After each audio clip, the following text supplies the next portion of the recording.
আল্লাহ বলেন, ওরে গোলাম, মসজিদের নামাজি বান্দা যদি আমি আল্লাহকে একটা ডাক দেয়, আমি একবার জবাব দেই, কিন্তু যেই বান্দা আযান শুনিয়া মসজিদে যায় না, অন্য রাস্তায় চলে, ওই বান্দা যদি আমাকে একটা ডাক দেয়, আমি কমপক্ষে 70 বার জবাব দেওয়ার চেষ্টা করি। আমি একবার না বহুবার জবাব দেই, কারণ রাতের বেলা গরুর গোয়াল ঘরে 4টা গাভী বেঁধে মালিক ঘুমায় গেল, সকাল উঠা দেখে 3টা গরু বাঁধা, একটা গরুর খবর নাই, রশি ছিঁড়িয়া চলে গেল। এবার মালিক ছেলেরে কয়, তুই বামের রাস্তায় খোঁজ আমার হারানো গাভীটা কই। আর কর্মচারীকে বলে, তুই আর এক রাস্তায় যা। মালিক পাগলের মতো দৌড়ায়, লঙ্গিতে কাদা লাগে, খবর নাই, কোথায় জামা কোথায় কাপড় খবর নাই, দৌড়ায়। একজনে বলে, ভাই তোমার 3টা গাভী তো এখনো গরুর খোয়ারে বাঁধা আছে, তুমি এত টেনশন কেন করো? বলে, ওই 3টার জন্য আমার কোনো চিন্তা নাই, কারণ ওই 3টা গাভী আমার বাঁধা, যেই গাভীটা আমার রশির বাহিরে চলে গেল ওর জন্য চিন্তা। আমার আল্লাহ বলে, রে গোলাম, যেই বান্দা আযান শুনিয়া মসজিদে যায়, ওই বান্দার নিয়ে আমি মাওলার কোনো চিন্তা নাই, ও আমার বান্দা গোলাম। কিন্তু যেই বান্দা কোরআনের বয়ান শুনিয়াও বয়ানে বসলো না, যেই বান্দা আযান শুনিয়া মসজিদে যায় না, শুধু জাহান্নামের দিকে আগায়, ওই বান্দা তো জানে না যে জাহান্নাম কত কঠিন আযাবের ঘর। আমি আল্লাহ জানি, একটা সেকেন্ডের জন্য জাহান্নামের আযাব কেউ সহ্য করতে পারবে না, কারণ 500 বছর দূরে জাহান্নাম। এখান থেকে এই জাহান্নামের আগুনের তাপে জাহান্নামীর চামড়াগুলো খসে খসে মরে যাবে। জাহান্নাম এমন কঠিন আযাবের আগুন। আল্লাহ বলেন, নারুল্লাহিল মুকাদা আল্লাতী তাত্তালিউ আলাল আফইদা। দুনিয়ার আগুন হাতে লাগবে, হাত জ্বলবে, পায়ে জ্বলে না, পায়ে লাগলে পাও জ্বলে, হাত জ্বলবে না। আল্লাহ বলেন, জাহান্নামের আগুন আমি আল্লাহর আগুন। আমার আল্লাহ যত বড়, জাহান্নামের আগুনের তাপ তত বড়। জাহান্নামের আগুন শরীরে লাগা মাত্র কলিজা পর্যন্ত ভুনা হয়ে যাবে।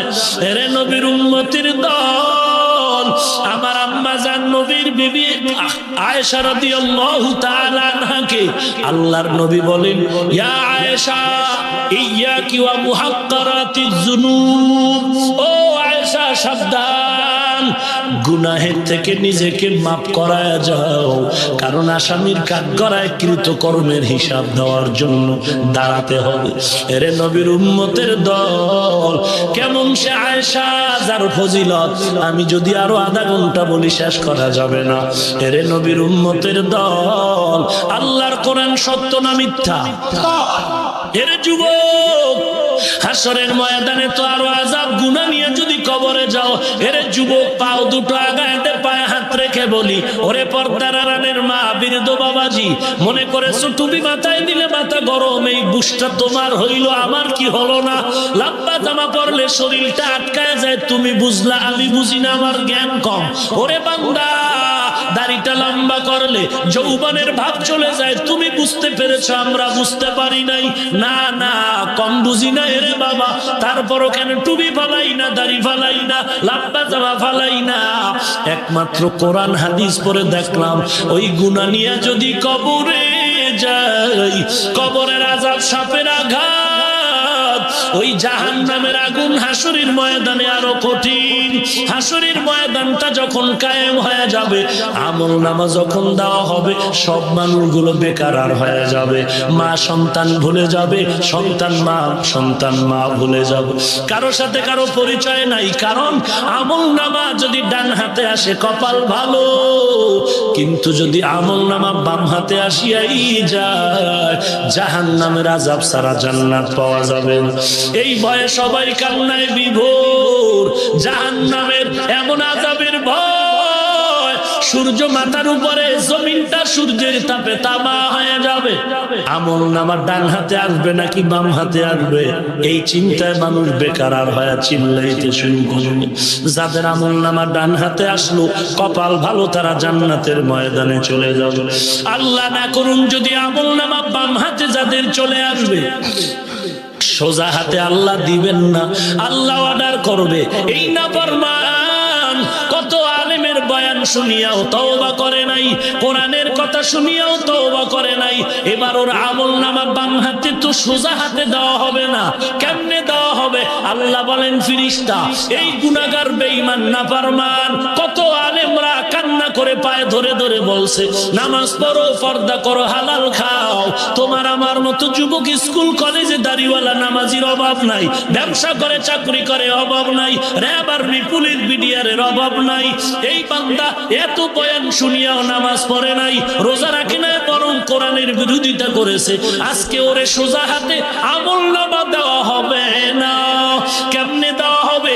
আল্লাহ তাআলা অর্ডার করবে এই বেঈমানের বুকটারে মাঝখান দিয়া ছিদ্র ছিদ্র করে বাম হাতটা ছিদ্র দিয়া ঢুকাইয়া পিঠের দিক দিয়া হাতটারে বের করো। ফেরেশতা আল্লাহর অর্ডারে বুকটাকে ছিদ্র করে গুনাহগারের বাম হাতটা ঢুকাইয়া পিঠের দিক দিয়া হাতটা বের করবে। আল্লাহ তখন বাম হাতের মধ্যে আমলনামা দিয়া আল্লাহ বলবেন ইকরা কিতাবাকা কাফা বিনাফসিকাল ইয়াউমা আলাইকা হাসিবা।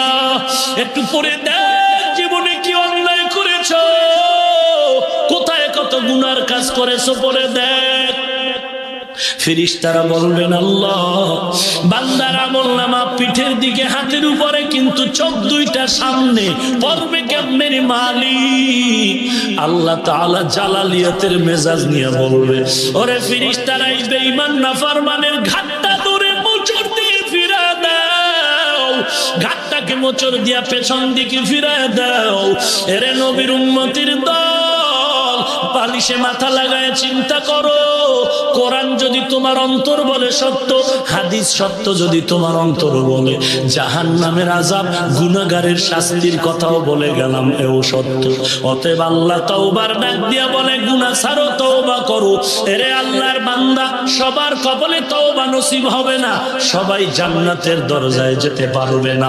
আল্লাহ যাকে কবুল করবে সে জীবন দিয়া গলায় ছুরি আসলো আল্লাহকে বেজার করবে না।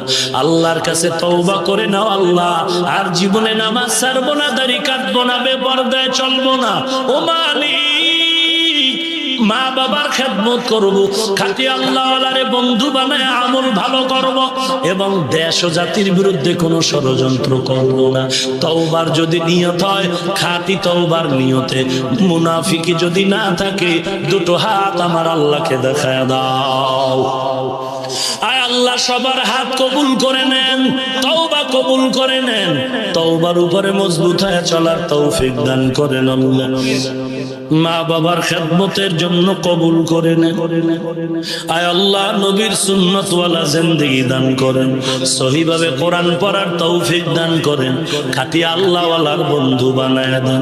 আয় আল্লাহ দেশ ও জাতির বিরুদ্ধে ষড়যন্ত্র থেকে হেফাজত করেন আল্লাহ। আমাদের তওবার উপরে মজবুত হয়ে চলার তৌফিক দান করেন, গুনাহের প্রতি ঘৃণা জমায় দেন, শয়তান ও নফসের ধোঁকার থেকে কুদরতের হাতে আল্লাহ নবীর ওসিলায় আমাদের হেফাজত করেন, আমিন। আলহামদুলিল্লাহি রাব্বিল আলামিন, والصلاة والسلام على سيد الأنبياء والمرسلين وعلى آله وأصحابه أجمعين يا أرحم الراحمين